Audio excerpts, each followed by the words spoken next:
Nomor 2, merdeka cinta. Karena ini kayaknya yang hadir di sini banyak para bucin-bucin nih kayaknya ya. Apa bucin itu? Budak cinta ya. Ini banyak nih ternyata. Tapi jamnya udah habis nih, gimana nih? Lanjut apa terus nih? Jamnya udah habis nih, jam berapa sih? Isak jam? Oh belum, masih ada 10 menit ya. Yang kedua, merdeka cinta. Banyak dari kita alhamdulillah sudah Islam. Kita bersyukur kepada Allah dan ini merupakan karunia yang besar. Kalau kata orang-orang itu turis ya, turunan Islam. Cuman coba amati, ini kita fair-fairan ya. Kita tahqiqul manat. Kita meneliti realitas. Jujur aja. Orang yang turunan Islam dibandingkan dengan mu'alaf yang benar-benar dia berjuang mencari kebenaran Islam, biasanya lebih semangat mana biasanya? Ketika ngajinya, ketika taklimnya, thalabul ilm, ketika memperjuangkan agama dan sebagainya. Biasanya kecenderungan lebih semangat yang mu'alaf. Ini bukan berarti kita, lemon aku tak ada di mu'alaf aja, kasep ya, sudah terlanjur. Enggak, bukan berarti kita mengkufuri nikmat turunan Islam. Enggak, kita wajib bersyukur. Itu nikmat yang besar.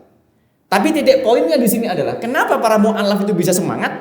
Karena mereka menemukan kebenaran yang selama ini tertutupi, dia cari-cari dengan segala usaha, dan ketika dia menemukannya, dia menggenggam dengan segenap jiwa. Sehingga apa? Dia siap dengan segala konsekuensi dan resiko dan sebagainya. Nah, mohon maaf, termasuk kita banyak jumlah umat Islam, banyak Muslim, tapi sayangnya dikabarkan lewat nubuah Nabi Muhammad SAW, banyak Muslim, jumlahnya banyak, tapi kahutha is-sail, seperti buih di lautan. Suatu ketika begini, Nabi itu khutbah, kalau khutbah Jumat itu Nabi Muhammad kayak mimpin perang, dalam riwayat begitu. Jadi kayak mimpin perang. Kemudian Rasulullah SAW ketika berkhutbah itu bilang, nanti di akhir zaman kalian akan dikerubuti oleh kaum-kaum. Kama tada'a akalatu ila qas'atiha, seperti orang rebutan makanan. Kalian dijadikan bancaan. Terdek para sahabat. Sampai enggak tahan, ada yang tanya, "Ya Rasulullah, afa min qillatin nahnu yauma idzin?" Apakah karena jumlah kami waktu itu sedikit ya Rasulullah? Kita kan selama ini menang terus, perang Badar menang, beberapa perang menang, Fathul Makkah berhasil. Loh, kok kita diperebutkan, kok kita jadi bancaan, kok kita kalah lagi? Apa karena jumlahnya kita sedikit? Apa jawaban Nabi Muhammad SAW? Bal antum yauma idzin katsir, walakinnakum hutsa ka hutsa is-sail. Bahkan jumlah kalian pada hari itu banyak, tapi kalian seperti buih di lautan. Waktu itu Allah cabut rasa takut di hadapan para musuh. Dan Allah tanamkan dalam hati kalian ini al-wahan. Al-wahan ini penyakit yang bikin kita itu terjajah cinta. Apa itu wahan wahai Rasulullah? Hubbud dunia. Karahiyatul maut. Mencintai dunia dan takut mati. Ternyata itu merupakan bentuk keterjajahan yang membuat kita kalah, yang membuat kita berantakan, yang membuat kita eker-ekeran, yang membuat kita nggak maju-maju dan sebagainya. Banyak jumlah, tapi cinta dunia. Lebih rela mengorbankan saudaranya demi mendapatkan dunia. Lebih rela membela kepentingannya dibanding kepentingan agama. Lebih rela menghebatkan diri atau golongannya dibandingkan panji-panji agama dan sebagainya. Seterusnya seperti itu. Nah, makanya nomor 2 ini penting nih, merdeka cinta. Termasuk untuk para anak-anak muda. Ini rata-rata jombloan-jomblowati akhir zaman ya, ini para bucin-bucin ini. Ya, tipologi jombloan-jomblowati akhir zaman.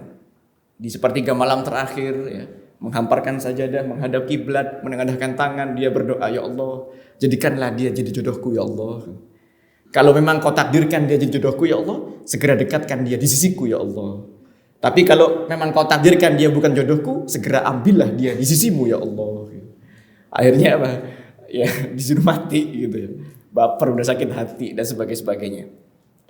Kadang kita terjajah oleh cinta, kecenderungan kepada dunia, kecenderungan kepada lawan jenis, laki-laki pada perempuan, perempuan ada pada laki-laki. Catat ya, gak ada jeruk makan jeruk. Ya, catat, tidak ada jeruk makan jeruk. Laki-laki punya kecenderungan pada perempuan, perempuan punya kecenderungan pada laki-laki. Sebenarnya ini termasuk gharizatun nau, naluri manusia bisa melestarikan spesiesnya. Ini karunia Allah. Tapi kadang itu membuat kita terjajah ketika kita memperturutkannya dengan hawa nafsu. Terus solusinya gimana? Ya nggak apa-apa. Nafsu itu inherent, pemberian dari Allah. Tapi cara pelampiaskannya ikut syariat Nabi Muhammad SAW. Makanya dalam satu hadis disebutkan muttafaqun alaih, Rasulullah SAW bersabda, la yu'minu ahadukum hatta yakuna hawahu taba'an lima ji'tu bih. Tidak beriman. Sebagian ulama ngasih taklik, ngasih catatan kaki. Yang dimaksud di sini bukan kafir, tapi yang dimaksud imannya kurang sempurna, begitu. La yu'minu, gak beriman, gak sempurna iman di antara kalian. Hatta yakuna hawahu, sebelum hawa nafsunya taba'a, ittiba, ngikut lima ji'tu bih, kepada apa-apa yang aku bawa. Kita punya nafsu untuk kaya, itu manusiawi. Islam tidak mengharamkan kekayaan, tapi melampiaskan, meraih kekayaan itu dengan cara-cara yang islami. Kita punya gharizatul jinsiyah, naluri seksualitas. Laki-laki pada perempuan, perempuan pada laki-laki. Catat ya, tidak ada jeruk makan jeruk. Itu terlarang total ya. Itu terlarang sangat total. LGBT, no. Jangan sampai. Itu sudah ulaika kal an'am bal hum adall. Hati-hati, itu udah parah itu parah banget. Nah, wong kadang yang laki perempuan aja gak syar'i itu dosa, apalagi kalau laki sama laki. Parah. Ulaika kal an'am bal hum adall, parah. Nah, laki cenderung pada perempuan, perempuan cenderung pada laki. Itu gharizatun naluriyah dari Allah. Tapi ingat, cara pelampiasannya dikatakan seorang muslim yang merdeka ketika kita melampiaskannya di atas jalan Nabi Muhammad SAW. Apa solusinya bagi dua orang yang sedang dilanda cinta? Menikah. Gitu. Ustaz, ada solusi yang lainnya. Kalau menikah sekarang biaya nikah mahal, Ustaz. Biaya nikah mahal. Terus belum lagi nyewa ini kamera-kamera, terus nyewa panggungnya, nyewa gedungnya, resepsionis. Belum kalau di luar Jawa ada panai ya, panai. Itulah dan sebagainya. Sementara gajiku wis entek, kayak bayar pinjol, buat apa dan sebagainya. Aduh, wis nasib. Terus gimana? Ada solusi dari Nabi. Apa? Falyasum, maka puasa kau. Sesungguhnya puasa itu adalah junnah. Puasa itu adalah tameng. Puasa itu adalah pelindung bagi kita untuk menekan hawa nafsu supaya tidak bergejolak, begitu. Nah, dikatakan merdeka dari hawa nafsu, merdeka dari cinta. Bukan berarti kita membunuh atau memotong hawa nafsu itu, tidak. Tapi maksudnya adalah kita manusia, kita punya nafsu, tapi cara pelampiasannya di atas syariat Nabi Muhammad SAW. Catat ya, Islam ini agama yang enak banget. Islam ini agama yang humanis, agama yang pengertian, agama yang rahmatun lil alamin. Untuk manusia udah pas banget. Islam tahu, itu laki-laki cenderung pada perempuan, fitrah manusiawi. Maka jangan sampai ada tabatul. Tahu tabatul? Tabatul itu tabatul itu menyengaja tidak menikah seumur hidup. Itu justru dilarang. Kan ada hadis tuh ya, jadi an-nikahu sunnati. Tapi oleh para jomblo-jomblo yang agak tua, bacanya diplesetkan an-nikahu santai gitu. Itu alasan aja biar dia gak laku terlalu lama gitu. Enggak, maksudnya gini, menyengaja gak nikah itu justru gak boleh. Menunjukkan bahwa Islam ngerti ente laki-laki butuh perempuan, silahkan, tapi dengan jalan menikah, dengan jalan yang halal. Begitu pula nafsu ingin kaya, nafsu ingin makan, ada syariatnya.